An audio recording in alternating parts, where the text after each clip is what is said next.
Iba't ibang babae, iba't ibang conversations. Rocky's Secret Files. Your story they never knew Existed. Tinuruan niya ako kung paano maging isang mahusay na kabit. Yung puso ko parang sinasaksak sa sobrang sakit. Rocky's Secret Files. secret files. With Titan Jello. Rocky's Secret Files. Rocky's Secret Files. Secret files.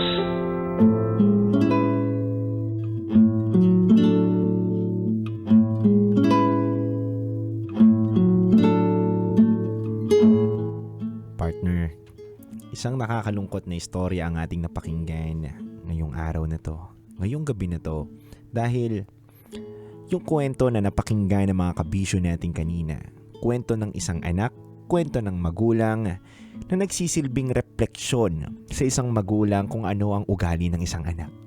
Sumasalamin kasi yung ugali ng isang anak sa magulang at yun ang nakakalungkot. Totoo, parang kasalanan ba ng mga magulang na ganun yung mga anak nila? May factor yun, dude.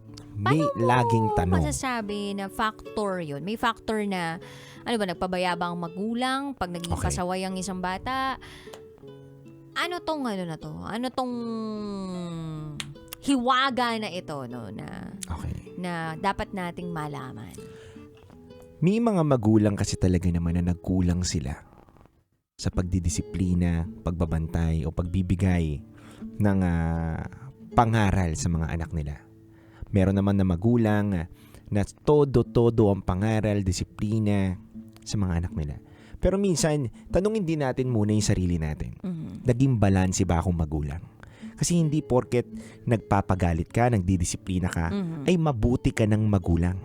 Minsan kaya nagiging ganun din ang anak natin. Baka may pagkukulang tayo. Puro tayo disiplina, puro feed tayo sa kanila ng feed ng mga ganitong information pero hindi tayo marunong makinig. At nagiging kuspo yun ng pagre-rebelde ng isang bata. Hindi po kayo nagkulang, pero baka naman hindi rin kasi kayo nagiging bukas sa pakikinig kung ano ba yung kailangan ng bata. Meron naman na senaryo na yung magulang marunong makinig. Marunong magpayo, marunong mag-alaga at binibigay yan lahat ng pangangailangan ng bata. Pero kasi yung bata na yon ay nasa maling mga kasama. Baka napabarkada sa iba. Kasi ang isa sa mga malakas na impluwensya bukod sa bahay, yung nakakasama mo araw-araw. Sa labas. Dahil syempre, kapag nag-aaral yung bata, sino ba yung mga kasama niyan? Sino ba yung pwedeng makapag-feed din sa kanya ng mga ganung bagay na pwede niyang gawin? Totoo. So, yung ganung bagay, minsan hindi na rin control ng magulang. Totoo naman. And sabihin na natin na walang perpektong magulang. Yes. At wala din namang perpektong anak. Tama.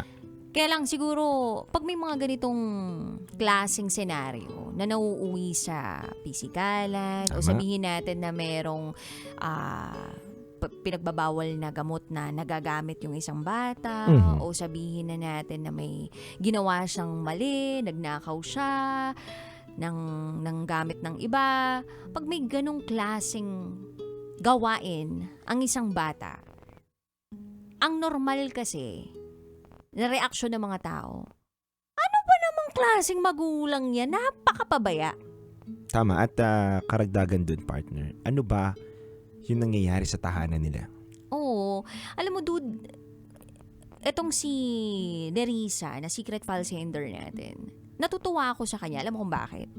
Kasi Bakit, sabi partner? niya doon sa secret file niya na inaamin ko, meron akong naging Kukulang. And napakahalaga sa isang magulang na ibinababa niya yung kanyang ego o pride. At tanggapin at i-acknowledge sa sarili niya na hindi siya perpektong magulang at meron din siyang naging pagkukulang. Pero hindi dapat yun maging dahilan. rason. Oo, dahilan. Para magilty rin siya. At yun yung panghawakan niya habang Tama. buhay. Kasi ang nakikita ko naman dito ay isang mapagmahal na ina. Kapag ikaw ay nagdedesisyon para sa anak mo at ang ginagamit mong pagdedesisyon ay lente ng pagmamahal mo, pakiramdam ko, you are doing a great job as a mom. Na kahit na sabihin natin na medyo tumagal na panahon o matagal yung panahon, 'di ba? Na tsaka mo na establish na eto'y dapat yung ginagawa mo kasi kailangan pang makagawa ng sobrang pagkakamali ng anak mo para talaga tanungin siya o disiplinahin siya, 'di ba? Na ilagay siya sa ganito kasi kung hindi naman talaga niya na discover yung mga ganung klaseng pangyayari, matatapik niya ba o maidadala niya ba yung anak niya sa DSWD, 'di ba? Hindi naman. So minsan talaga yung pangyayaring yun is a wake-up call para 180 degrees. So sabihin na natin na gagawa talaga ng paraan ng isang magulang para maputol yung sungay ng kanyang anak.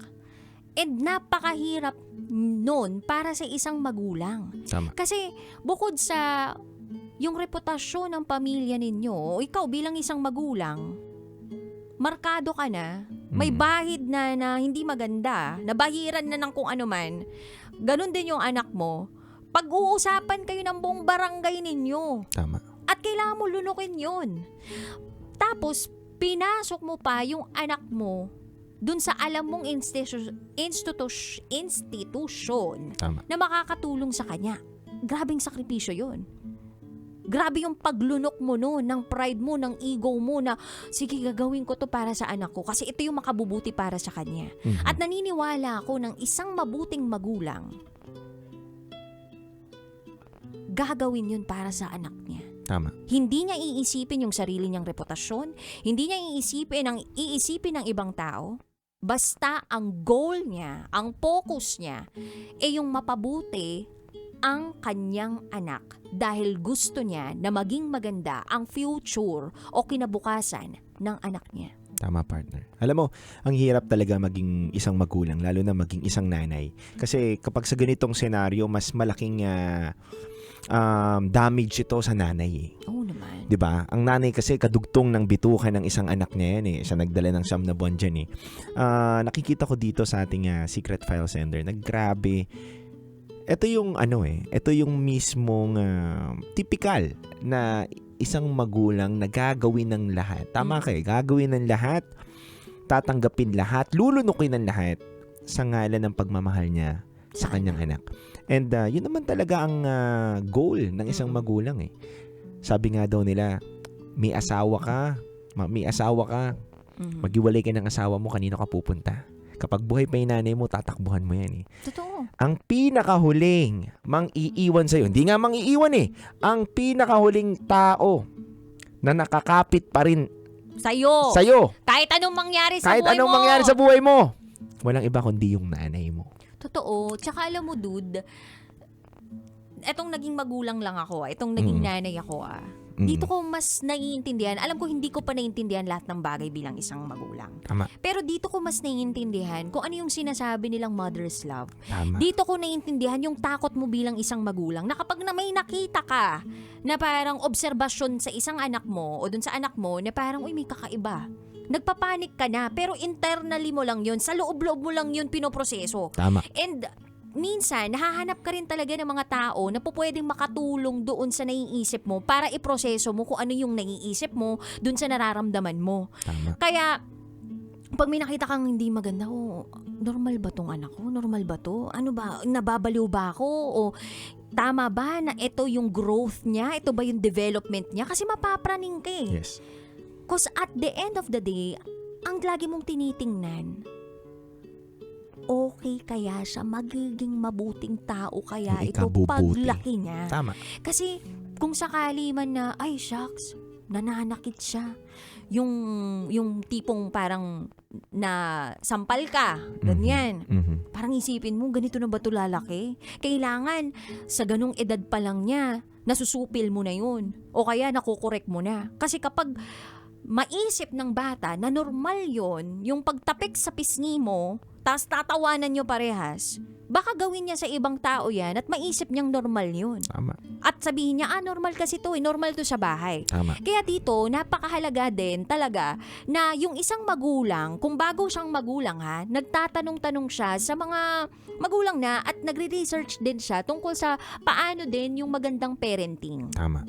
Kasi hindi naman natin alam lahat eh. Aminin na natin yun. Dapat yun yung una nating aminin sa mga sarili natin na hindi natin alam ang lahat. At journey po ang pagiging magulang. Tama. 'Di ba? Hindi yung alam na natin yung formula. Nasa learning process ka pa rin talaga. Learning process. Alam mo yung everyday may natututunan ka. Po pwede palang ganito yung gawin ng anak ko pero mamaya magiging ganito na siya. Tama. 'Di ba? So talagang oobserbahan mo at bibigyan mo talaga ng oras. Kaya nga dun sa sinabi ng secret file sender natin na nagkulang ako ng gabay, ganito ganyan. Siguro kasi may parte dun na nawala siya, 'di ba? May parte dun na hindi siya naging present eh. Pero again, kinakailangan niyang gawin siguro yung mga bagay na yun dahil hindi sila mabubuhay kung hindi siya din magtatrabaho. Tama. 'Di ba? So may mga trade-off o sabihin na natin may mga naisasakripisyo talaga sa buhay ng isang bata at sa buhay ng isang magulang.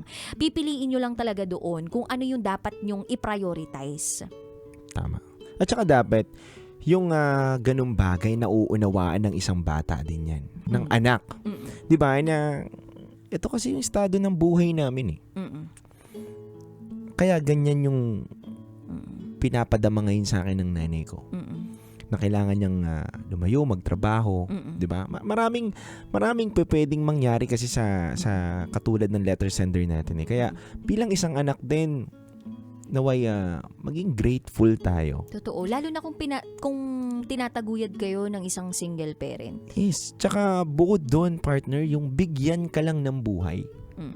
Yung nabuhay ka sa mundong to para maging walang yaka, pasalamat ka na yun eh. 'Di ba? Hindi totoo to. Ako minsan na-realize ko na dapat din pala, magpasalamat talaga tayo sa magulang natin. Talagang dapat. Kasi kahit ano man ang ugali mong lumabas, maging walang yaka man, madamot ka man, bastos ka man, wala kang respeto, hindi ka makakaarte ng ganyan, hindi ka makakangainan dito ng ganito. Kung hindi naging instrumento ng Panginoon yung nanay mo at tatay mo at nagbakbakan yan at nabuo ka. Kaya ang kapal ng pagmumukha mo, kabisyo, kung hindi ka marunong tumanaw ng utang na loob sa magulang mo. Alam mo, partner, bago natin to Isarado. bago natin to isarado, believe na believe ako doon sa mga tao na kahit ang salbahe na ng nanay nila, iniwan na sila, nung umayos yung buhay nila, binalikan pa rin nila, binigyan pa ng magandang buhay yung nanay nila. Alam mo yun? Kasi bakit? Yung pagiging grateful nila na nabuhay sila dito sa mundo na to. Oo, responsibilidad ng nanay na gabayan ka. Pero hindi naman lahat ng nanay naging mabuti.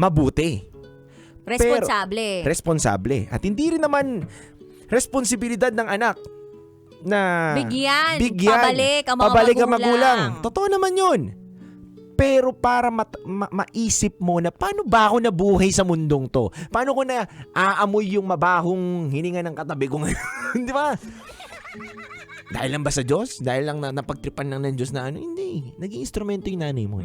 Pero nagigets din natin kung sakaling lumaki ka sa isang tahanan na ang mga magulang mo sobrang toxic at didistansya mo ang sarili mo doon sa ganong klaseng magulang. Natural. Pero yung sinasabi mo nga na nakakabilib ng mga klase ng mga anak, alam mo, hindi ko lang kung paano nyo po nagagawa yan, pero saludo rin talaga sa inyo kasi ibang klaseng katapangan at ibang klaseng pagpapatawad ang meron kayo para gawin nyo po yung mga bagay na yan. Kasi hindi daw maganda sa buhay. Alam mo, tama kayo na may mga taon lumaki sa toxic na family. Hindi okay yung nanay niya, hindi okay yung tatay niya.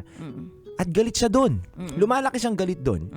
Ito isang kaibigan ko mismo na nakaranas nito. At napaka-successful niya ng tatao ngayon. Alam mo, sabi niya, parang may kulang eh. Meron akong kotseng maganda. Meron akong bahay, may negosyo akong kilala. Pero, hindi sapat na ano yung meron ako ngayon. Kahit pala naging salbahe sa akin yung nanay ko at tatay ko na hindi nag-provide sa amin, naghirap ako, nagbasura ako, yung nanay ko naman nagtong-its. Baliwala. Tinanggal niya yung galit para lang makompleto siya. Kasi tinulungan niya at pinatawad niya.